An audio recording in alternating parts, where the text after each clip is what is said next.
Bismillahirrahmanirrahim. Assalamualaikum warahmatullahi wabarakatuh. Alhamdulillah, puji syukur dari Allah SWT.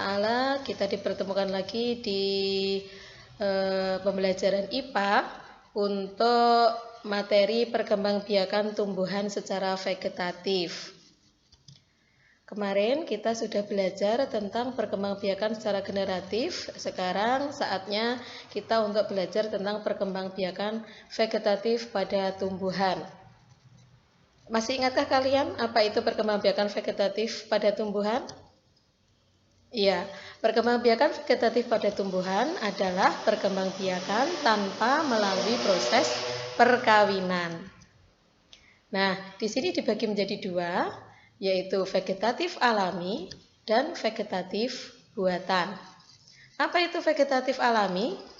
Vegetatif alami adalah perkembangbiakan tumbuhan secara vegetatif atau tanpa kawin, juga tanpa bantuan manusia. Jadi sudah bisa dilakukan sendiri oleh tumbuhan tersebut.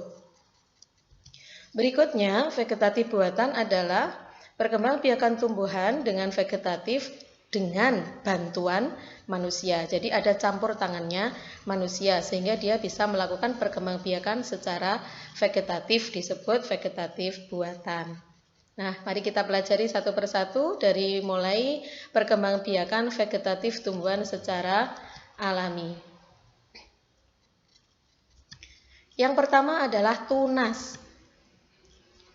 Perkembangbiakan dengan tunas artinya tunas yang tumbuh dari pangkal tumbuhan induk sehingga tumbuh menjadi tumbuhan baru. Tunas yang tumbuh menjadi tumbuhan baru tersebut akan membentuk rumpun pohon karena jarak tunas yang berdekatan dengan induknya. Contohnya adalah pisang, kemudian ini ada bambu, dan juga tebu. Biasanya Bu Indun menyingkat PBT, pisang, bambu, tebu untuk menghafalkan. Jadi tunas adalah PBT, pisang, bambu, tebu. Berikutnya, yang kedua adalah spora. Spora adalah inti sel yang berubah fungsi menjadi alat perkembangbiakan. Ukuran spora ini sangat kecil dan bentuknya seperti biji. Biasanya terletak di kotak spora yang disebut sporangium. Nah, contohnya adalah ini apa? Lumut, ya. Kemudian tumbuhan paku, dan yang ketiga adalah jamur.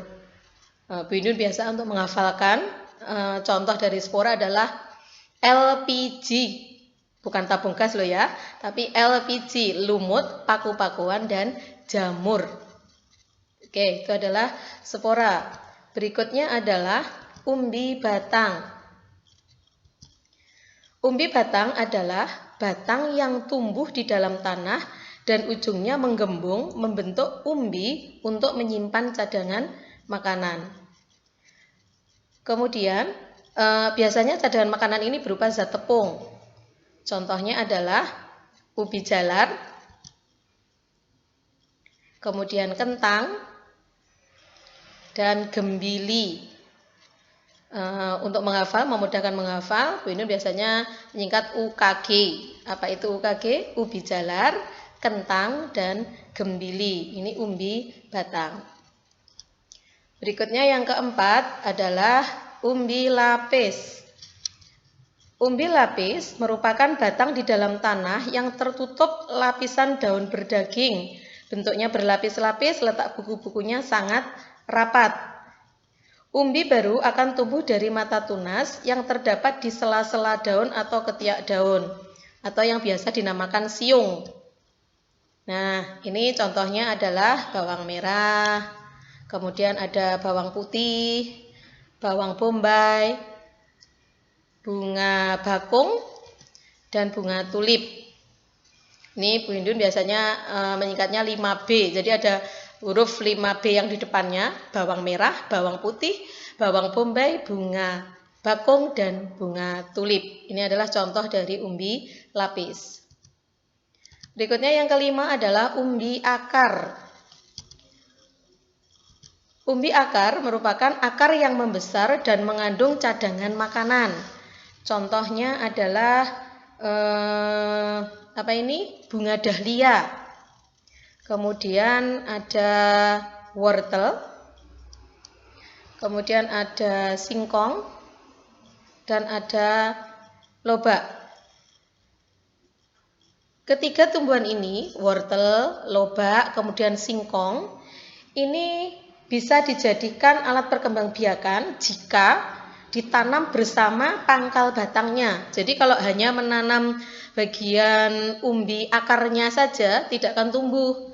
Jadi harus dengan pangkal batangnya sehingga dia akan tumbuh menjadi individu baru. Itu adalah umbi akar. Selanjutnya adalah akar tinggal atau rizoma atau rimpang. Biasa dipanggil rimpang. Atau akar tongkat, ini namanya banyak sekali. Ada akar tinggal, rizoma, rimpang, akar tongkat. Apa itu sebenarnya dengan akar tinggal atau rizoma itu? Dia merupakan batang yang tumbuh menjalar di dalam tanah yang berguna untuk menumbuhkan tunas baru. Akar pada akar tinggal, ini tadi sudah saya bicarakan tadi di depan untuk menumbuhkan tunas baru. Contohnya adalah ini jahe. Di musim corona ini sangat baik untuk menjaga kondisi tubuh. Kemudian ada kunyit. Kemudian ini temulawak untuk menambah nafsu makan. Kemudian ini adalah alang-alang. Berikutnya adalah lengkuas. Jadi contoh dari rizoma itu biasanya empon-empon untuk obat herbal. Ada jahe, kunyit, temulawak, kemudian alang-alang, dan lengkuas. Berikutnya yang ketujuh adalah tunas adventif. Tadi ada tunas, sekarang ada tunas adventif. Apa bedanya? Tunas adventif itu adalah tunas yang yang tumbuh tidak pada tempatnya biasanya. Yaitu selain pada ujung batang dan ketiak daun. Jadi bisa tumbuhnya di ujung batang dan juga di akar atau di daun. Contohnya adalah sukun, tumbuhan sukun. Kemudian ini adalah cemara. Ini keduanya biasanya menggunakan tunas akar. Di adventif, tunas adventifnya itu tunas yang tidak normal. Jadi dia biasanya di dekatnya ujungnya batang, nah ini tidak, tapi malah di akar. Berikutnya adalah cocor bebek dan kesemek atau buah genit. Ini adalah contoh dari tunas adventif. Berikutnya yang kedelapan adalah geragih atau stolon.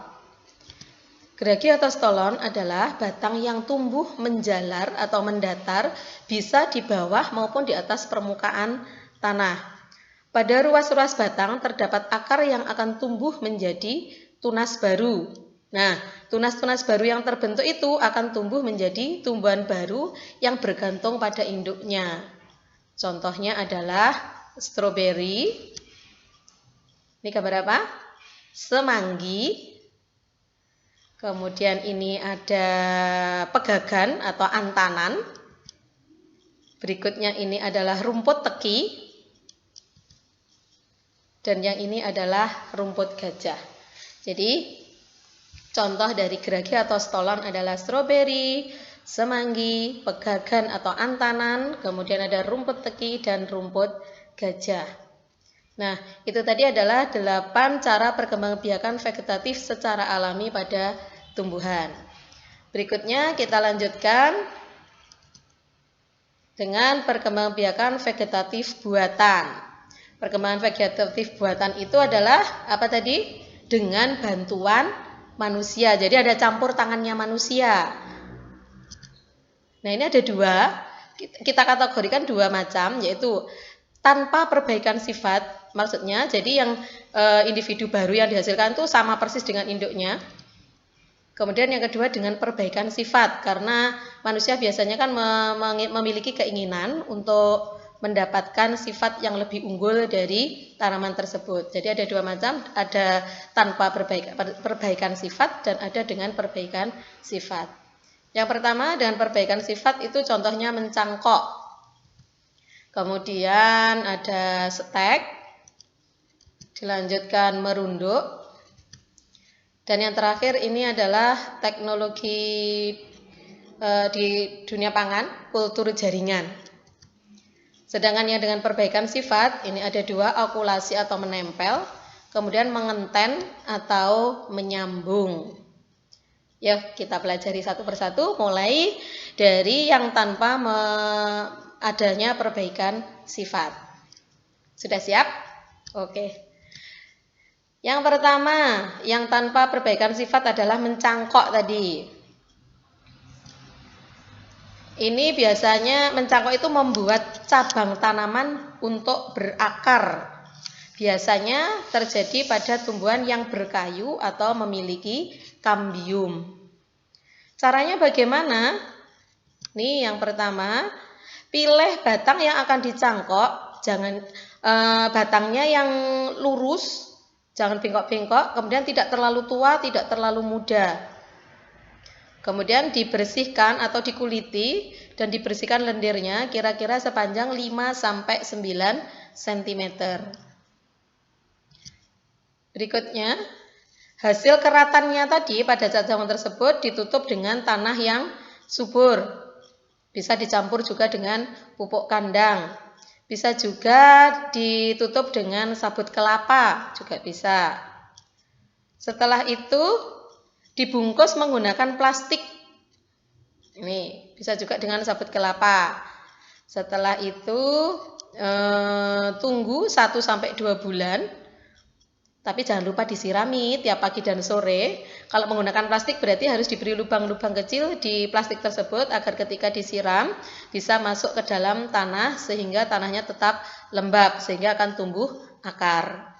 Setelah 1-2 bulan akan tumbuh akar dan siap untuk dipotong dan ditanam di media tanah atau kalian bisa menyiapkan di media polybag itu yang diisi dengan tanah. Itu adalah mencangkok. Apa contohnya? Contoh yang bisa dicangkok adalah mangga, kemudian ini ada kelengkeng, terus ini ada durian. Oh ya, keuntungan mencangkok ini sangat banyak. Kenapa? Ini tanpa menunggu biji itu sudah cepat berbuah.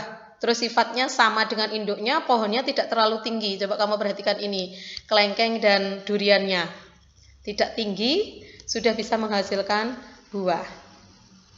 Oke, berikutnya yang kedua, vegetatif buatan yang kedua adalah stek. Stek adalah memperbanyak tumbuhan dengan cara menanam bagian tertentu dari tumbuhan tersebut. Jadi bisa potongan tumbuhan jadi bisa berupa batangnya yang kita potong, kemudian bisa daunnya ataupun akarnya, sehingga dibedakan menjadi 3, yaitu stek batang, stek daun, dan stek akar. Stek batang dilakukan dengan cara memotong batangnya. Nih, biasanya batangnya yang memiliki mata tunas. Kita potong batangnya, kemudian kita tanam di media.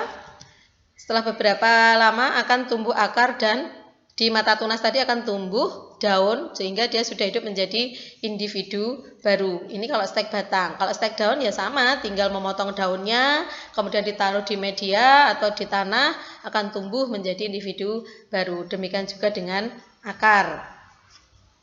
Contohnya ini pada stek ada ketela pohon, kemudian ada tebu, dan kangkung. Siapa yang suka makan sayur kangkung? Mantap itu. Oke, selanjutnya stek daun terjadi pada bunga begonia. Kemudian ini ada sansevieria atau lidah mertua. Ada juga sebenarnya cocor bebek. Kemudian yang ini adalah stek akar. Contohnya ini adalah cemara. Kemudian ini akarnya sukun tadi. Ini adalah akar sukun. Jadi ada 3 macam stek, stek batang, stek daun, dan stek akar. Ini cara stek atau biasa disebut cutting. Makanya memotong itu adalah bahasa Inggrisnya kan cutting. Jadi ada yang menyebutnya stek atau cutting. Kita lanjutkan yang ketiga. Ini adalah merunduk. Kalau yang alami tadi ada hampir sama merunduk itu dengan stolon tadi, tapi dia merunduknya secara alami tanpa ada bantuannya manusia. Sedangkan yang merunduk ini dengan bantuan manusia, yaitu cabang atau ranting dirundukkan dan ditimbun dengan tanah. Cirinya bagaimana? Cabang atau rantingnya itu sangat rendah, kemudian panjang dan mudah dibengkokkan ke tanah. Caranya bagaimana? Nih, jadi cabang yang tadi kita pilih, kita rundukkan, kemudian tanamannya, cabangnya tadi kemudian ditimbun oleh tanah, kita timbun, kita tanam, ditimbun dengan tanah. Kemudian yang ketiga, kalau sudah tumbuh akar bisa dipotong, dia akan menjadi tumbuhan individu baru. Ini cara merunduk. Contohnya apa, Bu? Ini. Ada yang tahu ini bunga apa? Ya, ini adalah alamanda. Kemudian ini ada arbei. Kemudian ini apa ya? Bunga anyelir. Apel bisa, ini juga anggur juga bisa. Ini adalah beberapa contoh tumbuhan yang dikembangbiakan dengan merunduk. Yang keempat adalah kultur jaringan. Ini adalah suatu metode untuk mengisolasi bagian dari tanaman seperti sekelompok sel atau jaringan yang ditumbuhkan dalam kondisi yang aseptik, yang suci hama, kemudian diberi nutrisi, diberi makanan, sehingga bagian tanaman tersebut dapat memperbanyak diri, tumbuh menjadi tanaman lengkap kembali. Ini prosesnya, kita ambil bagian sel atau jaringannya, dipotong, kemudian disterilkan, ditaruh di tempat yang suci hama tadi, yang bersih, yang kemudian diberi nutrisi, dan akhirnya dia akan bisa tumbuh menjadi individu baru. Jadi dari potongan daun, dari potongan akar, itu akan tumbuh menjadi individu baru. Nih contohnya seperti ini. Ini adalah kultur jaringan pada pisang. Kita ambil bonggol pisangnya, ini pohon induk pisang sebagai sumber eksplannya tadi, diambil bonggolnya, kemudian dipotong kecil-kecil, ditaruh di tempat yang bersih, yang suci hama, bersih dari hama, kemudian diberi nutrisi. Ini akan tumbuh seperti ini. Nah, ini nanti mulai fase siap untuk diakarkan, kemudian ditaruh di media yang memang sudah disiapkan. Jadi tanpa menunggu biji, dengan kultur jaringan bisa mempercepat. Ini biasanya untuk menghasilkan tumbuhan baru dalam jumlah yang sangat banyak di dunia industri biasanya. Ini contohnya lagi adalah anggrek, kemudian ini adalah kelapa sawit. Ini adalah kultur jaringan.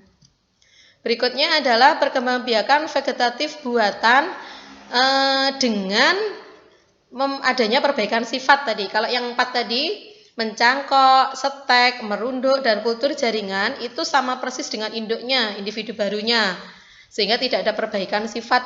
Kalau yang ini adalah perkembangbiakan vegetatif tumbuhan dengan adanya perbaikan sifat, yaitu okulasi atau menempel. Yaitu dilakukan dengan cara menempelkan mata tunas pada batang tumbuhan sejenis yang akan dijadikan induk atau batang bawah. Biasanya ini bertujuan untuk menggabungkan sifat-sifat unggul dari 2 jenis tumbuhan sebagai tumbuhan baru. Jadi ada 2 penggabungan sifat yang unggul sesuai keinginannya manusia. Caranya bagaimana? Yang pertama ini mengambil mata tunas dari batang yang memang kita jadikan nanti sebagai batang atas yang sifatnya unggul. Kemudian membuat keratan pada batang pokok yang ini dijadikan sebagai batang bawah. Setelah itu disisipkan dan ditali, meletakkan mata tunasnya tadi dari batang lain pada keratan batang pokok, kemudian diikat dengan plastik atau tali rafia. Nah, ini hasilnya seperti ini. Yang hasil sisipannya tadi ini seperti ini akan tumbuh menjadi individu baru. Misalkan ini kalian memiliki kelengkeng, buah kelengkeng, yang 2 buah kelengkeng, yang satunya itu akarnya kuat tapi buahnya tipis dan kurang manis. Nah, yang kedua itu akarnya kurang kuat tetapi buahnya tebal dan manis. Nah, kamu pengen menggabungkan itu biar akarnya kuat tapi buahnya juga tebal dan manis. Nah, bisa dilakukan dengan cara okulasi atau menempel. Contohnya apa? Ya tadi sudah Bu Indun sampaikan tadi, ada kelengkeng, ada ini belimbing, jambu biji, jambu kristal, kemudian ini tadi kelengkeng tadi. Itu adalah okulasi atau menempel. Berikutnya yang dengan perbaikan sifat adalah mengenten atau menyambung. Mengenten atau menyambung adalah menggabungkan dua batang tanaman yang sejenis. Hampir sama dengan menempel. Kalau menempel tadi yang diambil hanya mata tunasnya. Nah, kalau yang menyambung ini, yang disambung adalah seluruh batangnya, bagian bawah dan bagian atas. Jadi ada dua tanaman. Kalau tadi yang Bu Indun contohkan di okulasi atau menempel tadi adalah kelengkeng, ini Bu Indun menyontohkan yang di mengenten ini adalah mangga. Misalkan kamu punya dua buah pohon mangga madu, yang satu itu akarnya kuat sama dengan tadi, tapi buahnya masem atau kecut. Nah, yang kedua akarnya kurang kuat tapi buahnya manis, kamu ingin menggabungkan. Nah, yang digabungkan itu bagian bawah seluruhnya, yang atas juga seluruhnya, jadi tidak hanya diambil mata tunasnya saja. Nih caranya, carilah tumbuhan yang telah tumbuh subur sebagai batang bawah. Kemudian batang bawah berdiameter lebih besar daripada batang atas. Harus batang bawah ini harus berdiameter lebih besar daripada batang bawah. Batang atas. Gunakan pisau atau gunting yang tajam, kemudian bentuk irisan yang rapi berbentuk V kiri dan kanan. Nah, seperti ini. Ini membentuk huruf V untuk bagian batang bawah. Setelah itu, batang atas sama, pilih yang diameternya lebih kecil tadi, kemudian juga iris atau potong, membentuk huruf V juga, sehingga akan mudah atau tepat diselipkan pada batang bawah. Nah, seperti ini untuk diselipkan, sehingga pas ketika diselipkan antara batang bawah dan batang atas. Kemudian, pada waktu memasukkan batang atas ke belahan batang bawah harus diperhatikan. Kenapa? Supaya kambium batang atas bisa langsung bersentuhan dengan kambium batang bawah. Terus jangan lupa diikat. Seperti ini, jangan lupa diikat dengan tali rafia. Hati-hati juga ketika mengikat, jangan sampai ada yang lecet atau patah. Tujuan pengikatan ini adalah supaya air tidak bisa masuk ke celah sambungan, sehingga akan bisa tumbuh menjadi tumbuhan baru yang sempurna atau baik. Contohnya apa? Ini ada durian, kemudian ada mangga, dan juga ada apa ini? Kopi. Ya, kopi ternyata bisa juga disambung bagian tanamannya. Ini tadi adalah dua cara melakukan perkembangbiakan vegetatif buatan yang dengan perbaikan sifat. Jadi sifatnya lebih unggul dan sesuai keinginan manusia. Nah, ternyata perkembangbiakan vegetatif itu memiliki keuntungan dan kerugian.